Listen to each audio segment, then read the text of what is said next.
Hi there, this is my new bike that I just got, the giant Fathom E3 electric. It's got a 250 watt Yamaha motor in it and 400 watt hour battery, 29-inch wheels, which is about 73.5 centimeters. Had it out for a couple of rides just to try it out. Goes quite nice up the hills, got quite a bit of power. Went up the steepest hill yesterday with it and I had the setting on 4 out of 5 on the power assist, and it easily got me up the hill.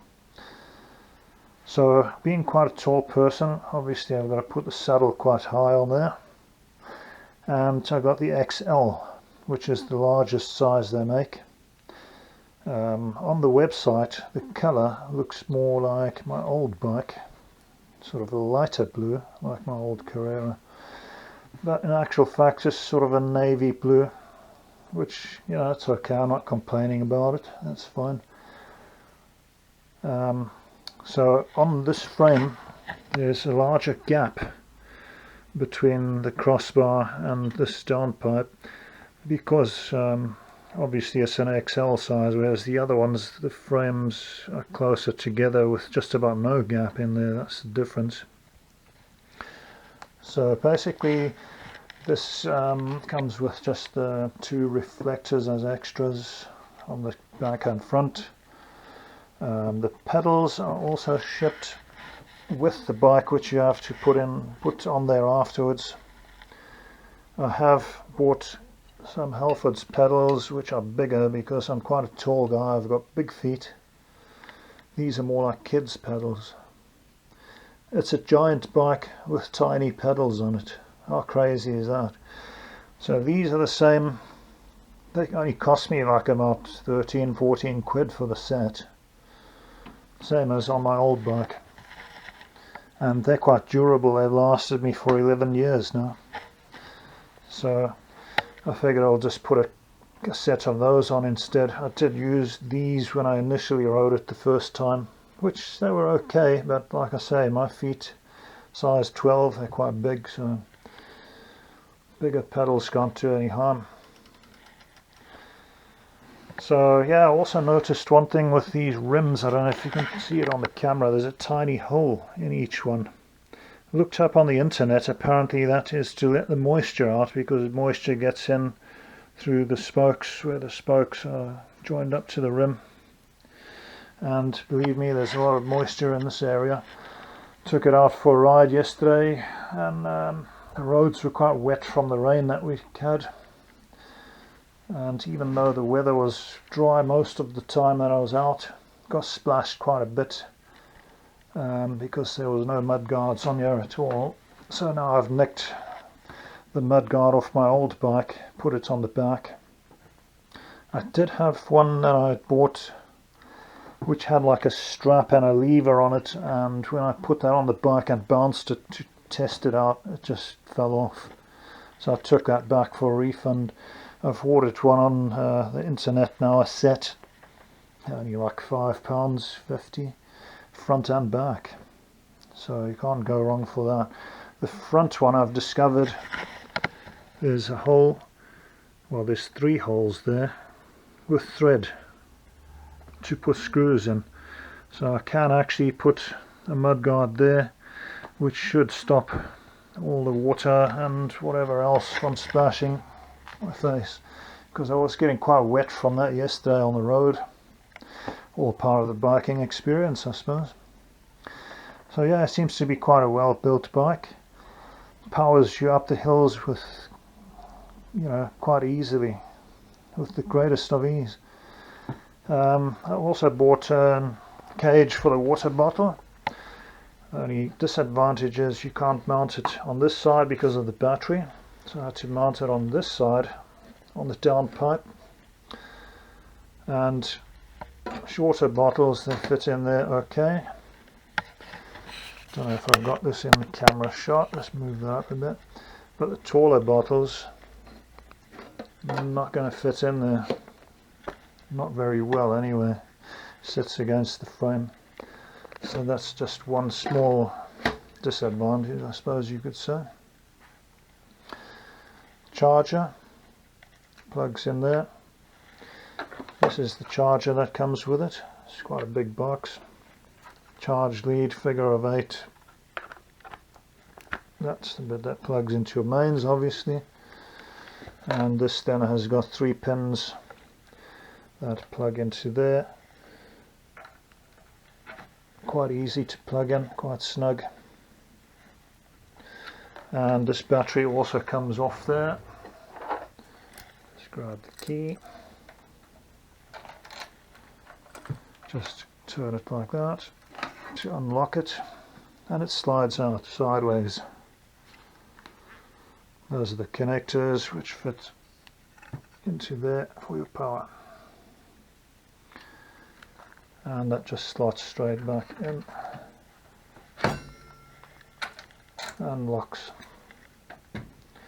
One thing that I'm a bit concerned about is that this cover for the motor, there's big gaps and the water might get in there, but on the other hand I suppose it's got to be a bit open for moisture to drain out again, so hopefully the water doesn't get into the actual motor. That is a slight concern with this bike. Also notice there's a magnet on the back wheel. I'm guessing that is going past this sensor here. If we turn the wheel, it lines up with that sensor. I'm assuming that's a sensor, and that's for the input for the motor, so it senses how fast the wheel is turning, I guess, and it adjusts the power accordingly, and also according to how much power you've put on the pedals, because it is pedal assist, so you still have to put some effort into it. But it just gives me more range and more options of where I can ride over different terrain. I can go up steep hills, I can go places which were much more difficult with my old bike. Although I must say, with my old bike, on flat surfaces or downhill I can get up more speed because the gear ratios are bigger. I've got 27 gears on that, so it does give me more option. I'll still be using that, because there's one disadvantage with this bike as well. The bike carrier that I've got, the bike sits on the carrier, the crossbar, there's 2 bits that hold it there and one that fits onto the downpipe, so that I don't think will go onto the bike carrier on the car. And this bike weighs 24 kgs, so that's quite heavy as opposed to my old bike, which is 16. Battery is 3.5 kgs, so I suppose you could say 20.5 kgs, around 20 kgs without the battery fitted, which is still quite heavy, but I can carry it up and down my steps and at home quite easily. So onto the sort of front end of the bike. Comes with a standard bell, which is a real cheap and nasty one. On my old bike I replaced it with a better one, stainless steel, which does the job, gets the people out of the way. As you can see, this is a 9-speed, get a bit closer, and Shimano gears, so that's your shifter under there to shift down and up. They click quite nicely, those, they work well. Brakes rear and front. And then I bought this Velo cycle computer. It's about 30 quid. It's the wireless one. The sensor fits onto the front forks, similar to my old one, which is a Rally, which also works well. It has a whole lot of different functions: average speed, maximum speed. We'll have a look now. 17 kilometers in total on there. Hopefully you can see it on the camera. That's the time, which is not right. Distance 17.29, that was my trip I did yesterday. Average speed 23.4 kilometers per hour. Maximum speed 54.1 kilometers per hour. Calories burnt 335. I don't think that will be accurate on an electric bike somehow, because you're obviously going to burn less calories, but I'm not worried about that. Just my speed and distance really. So yeah, it's a basic sort of trip computer, but functional, and the display is big enough. It seems quite a nice one, and it works quite well. It is limited to 16.5 miles per hour for health and safety reasons and all that, which is about 26 kilometers per hour. But if you disengage the motor or turn the power right down to 0, in fact I'll just put it on now so you can see. Alright, that's your battery level. That second light from the right there, that one in the middle, I think that's some fault warning light or something, and that light's just to indicate that the power is on or something like that. That's your on off switch. Then the other switches for light, which is normally integrated into this part of the bike as an extra, which this one doesn't have. But I've got lights on my old bike which just come off with an elastic thing, so I can always nick those if I need to, back and front. They're just little LED lights. And basically your power up and power down, so that's level of assist is 1, 2, 3, 4 and 5. Or you can just turn it right down, in which case it's not engaged. But it does feel quite heavy when you do that. The further you turn it down, the heavier it feels to turn, like there's some resistance from the motor. That's only one slight disadvantage of a bike like this. And then turn it off again. So basically that's that side of the bike. Let's just come around to this side here, just to give you a look at the gears, Shimano gears, like I say. 9 and 1 cog at the front, which is a lot smaller. It's probably about the same size as the middle cog on my old bike, because that's got 3 on the crank. The valves are slightly different as well. They're sort of those tiny racing bike type valves, which I'll have to see. I may have an adapter for those for my pump, because the ones on my old bike are just like the car type valves, which I'm surprised this bike doesn't have, but that seems to be the way they do it these days. So that's basically the giant Fathom E3 that I recently got, just to give you a quick view. Anyone that's interested in it, I would say if you're thinking of buying one of these, it's a nice bike. You know, if you live in a place where there's a lot of hills and that, it is worth getting.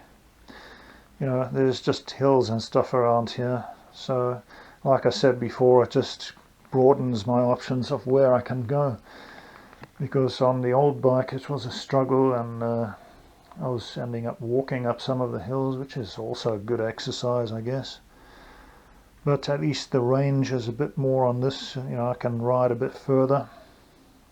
So that's what I'll be doing to sort of compensate for the motor, making it easier. I'll make the rides a bit longer. So hopefully you've enjoyed this video and found it a bit interesting. And yeah, comment if you feel like commenting or whatever. And I'll do another video of an actual bike ride to give you an idea what it's like. I didn't do one yesterday because my SD card was full. When I turned on the camera, I got a message to say that the card was full, memory full.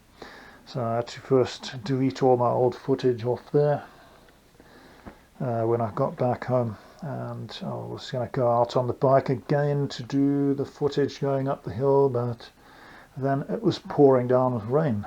So yeah, hopefully my mud guards I ordered will arrive soon.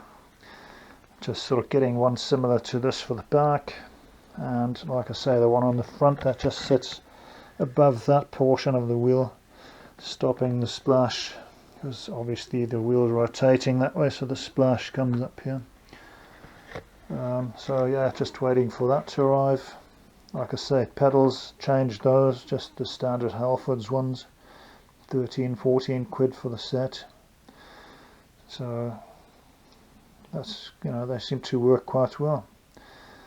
Anyway, hope that you found this video a bit interesting, and for those of you that are thinking about getting an electric bike, I would recommend this one. You can get it actually on a 2-year finance deal on 0% interest, so that's quite good. At least you don't have to pay that whole chunk of money in one go, because they're not cheap to buy, you know, just outright, I shall say. Right, that's it from me for now, and I hope that you all stay safe and well. Bye bye for now.